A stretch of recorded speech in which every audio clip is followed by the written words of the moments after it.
pelaksanaan keuangan desa.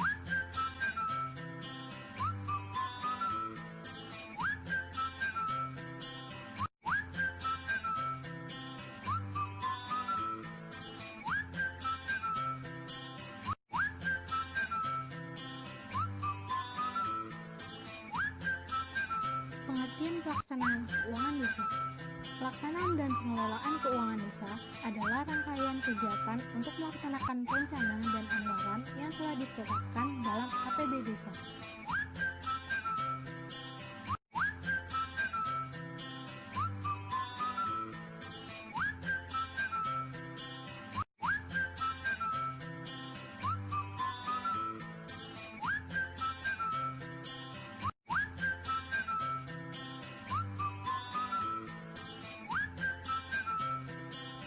Ketentuan pelaksanaan keuangan desa.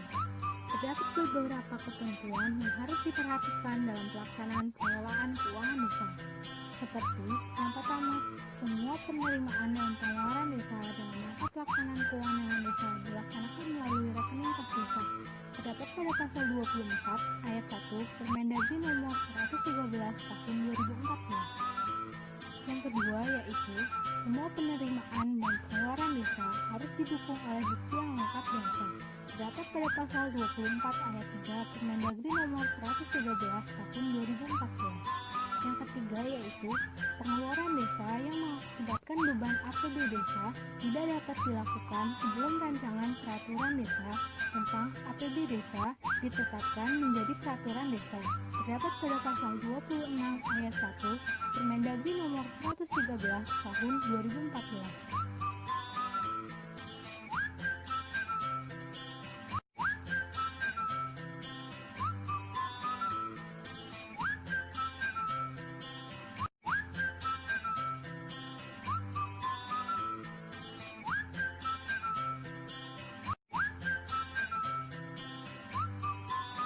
Unsur pengelola tugas dan tanggung jawab.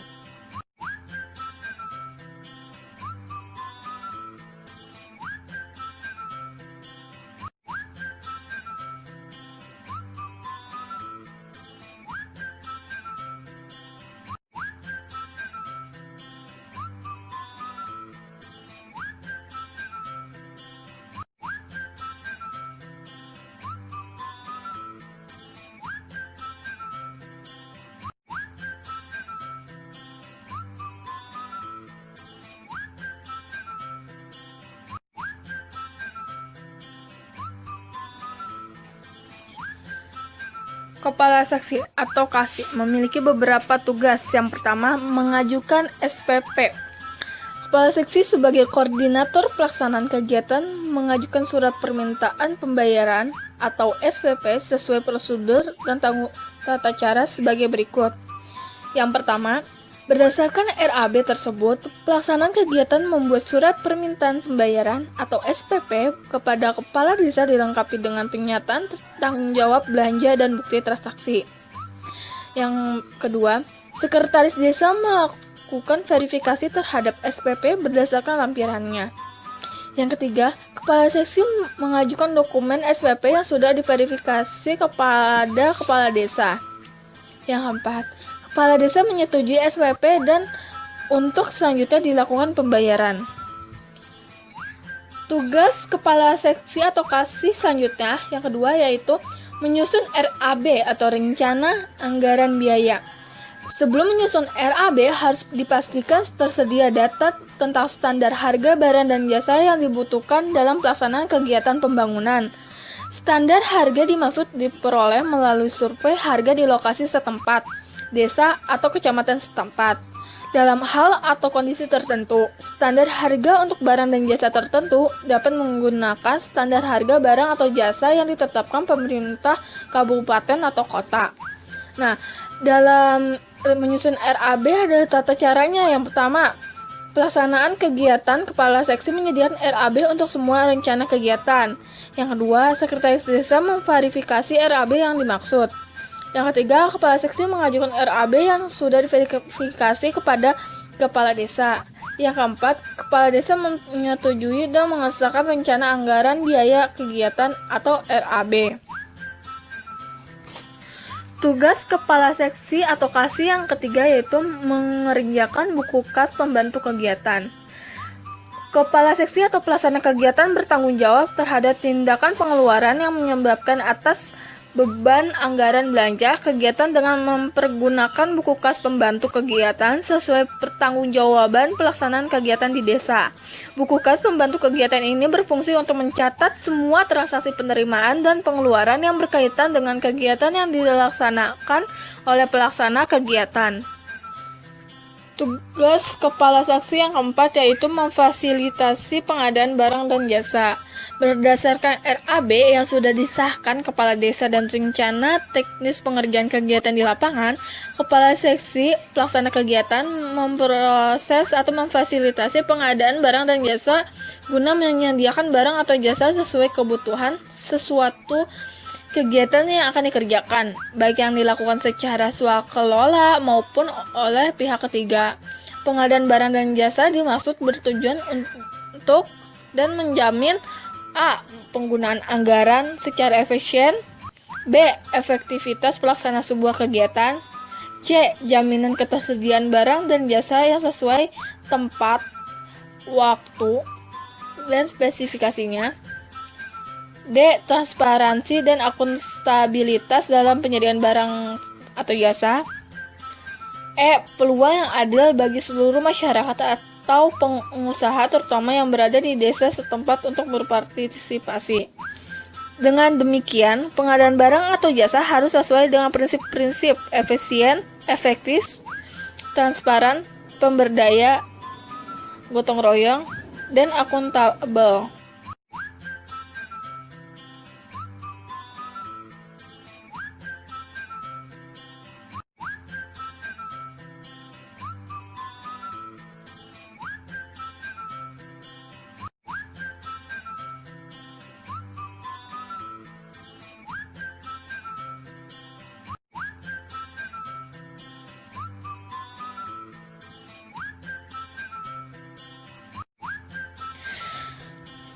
Selanjutnya itu sekretaris desa. Sekretaris desa adalah perangkat desa yang berkedudukan sebagai unsur pimpinan sekretariat desa yang menjalankan tugas sebagai koordinator pelaksanaan pengelolaan keuangan desa atau PPKD.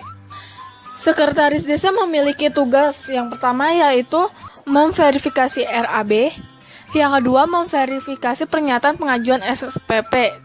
Ini merupakan tugas dalam pelaksanaan keuangan desa.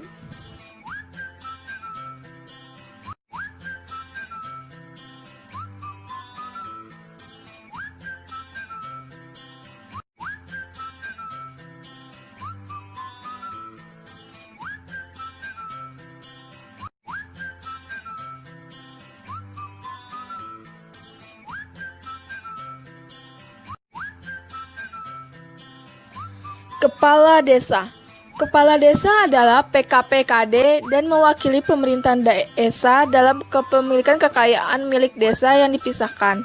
Kepala Desa selaku PKPKD sebagaimana dimaksud pada ayat 1 mempunyai kewenangan A. Menetapkan kebijakan tentang pelaksanaan APB desa. B. Menetapkan kebijakan tentang pengelolaan barang milik desa. C. Melakukan tindakan yang mengakibatkan pengeluaran atas beban APB desa. D. Menetapkan PPKD. E. Menyetujui DPA, DPPA, dan DPAL. F. Menyetujui RAB desa. Dan yang G. Menyetujui SPP. Nah, di dalam slide ini hanya ditampilkan tentang menyetujui SPP dan mengesahkan RAB. Itu merupakan tugas dari kepala desa.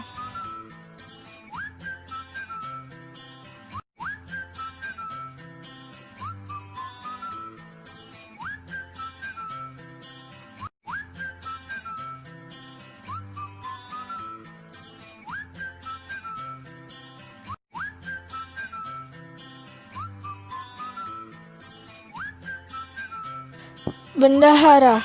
Bendahara desa mempunyai tugas untuk menerima, menyimpan, menyetor, menata usahakan, membayar, dan mempertanggungjawabkan keuangan desa dalam rangka pelaksanaan APB desa.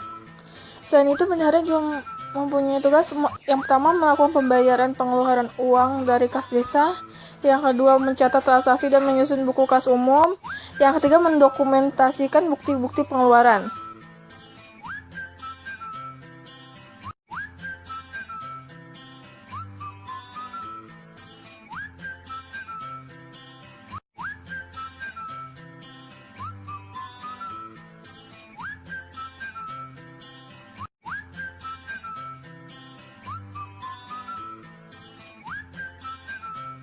Rangkaian kegiatan pelaksanaan pengelolaan keuangan.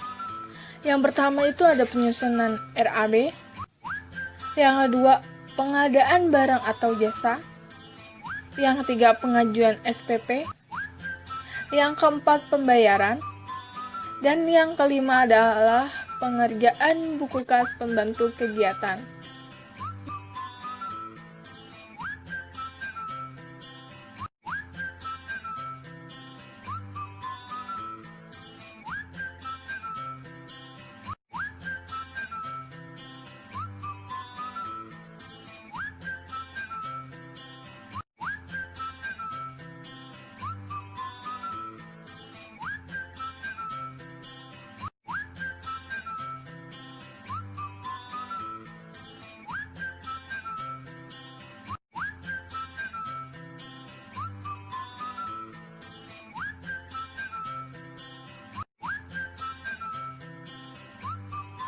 Asas PKD dalam kegiatan pelaksanaan kegiatan pengelolaan keuangan desa.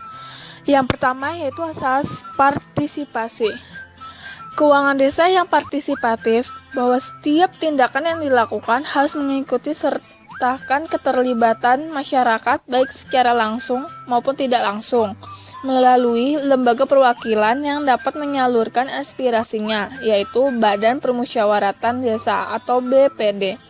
Pengelolaan keuangan desa yang partisipatif berarti sejak tahap perencanaan, pelaksanaan, penatausahaan, pelaporan, dan pertanggungjawaban wajib melibatkan masyarakat, para pemangku kepentingan di desa, serta masyarakat luas, utamanya kelompok marginal sebagai penerima manfaat dari program atau kegiatan pembangunan di desa. Asas yang kedua yaitu asas transparansi. Makna transparan pengelolaan keuangan desa, pengelolaan uang tidak secara tersembunyi atau dirahasiakan dari masyarakat dan sesuai dengan kaedah-kaedah hukum atau peraturan yang berlaku. Dengan adanya transparansi, semua uang desa dapat diketahui dan diawasi oleh pihak lain yang berwenang. Mengapa asas transparansi penting? Agar semua uang desa memenuhi hak masyarakat dan menghindari konflik dalam masyarakat desa. Dengan adanya keterbukaan informasi tentang pengelolaan keuangan desa, pemerintah desa akan mendapatkan legitimasi masyarakat dan kepercayaan publik. Asas yang ketiga yaitu asas tertib dan disiplin anggaran. Keuangan desa yang tertib dan disiplin anggaran mempunyai pengertian bahwa seluruh anggaran desa harus dilaksanakan secara konsisten dan dilakukan pencatatan atas penggunaannya yang sesuai dengan prinsip akuntansi keuangan di desa. Dalam perwujudan keuangan desa yang tertib dan disiplin anggaran, maka harus pengelolaan dana desa harus taat hukum, harus tepat waktu, harus tepat jumlah dan sesuai dengan prosedur yang ada. Tujuannya untuk menghindari penyimpangan dan meningkatkan profesionalitas pengelolaannya. Asas yang terakhir yaitu asas akuntabel. Akuntabel mempunyai pengertian bahwa setiap tindakan atau kinerja pemerintah atau lembaga dapat dipertanggungjawabkan kepada pihak-pihak yang memiliki hak atau kewenangan untuk meminta keterangan akan pertanggungjawabannya. Dengan demikian, pelaksanaan kegiatan dan penggunaan anggaran harus dapat dipertanggungjawabkan dengan baik, mulai dari proses perencanaan hingga pertanggungjawaban. Dengan asas akuntabel, menuntut kepala desa mempertanggungjawabkan laporan pelaksanaan APB desa secara tertib kepada masyarakat maupun kepada jajaran pemerintah di atasnya sesuai peraturan perundang-undang.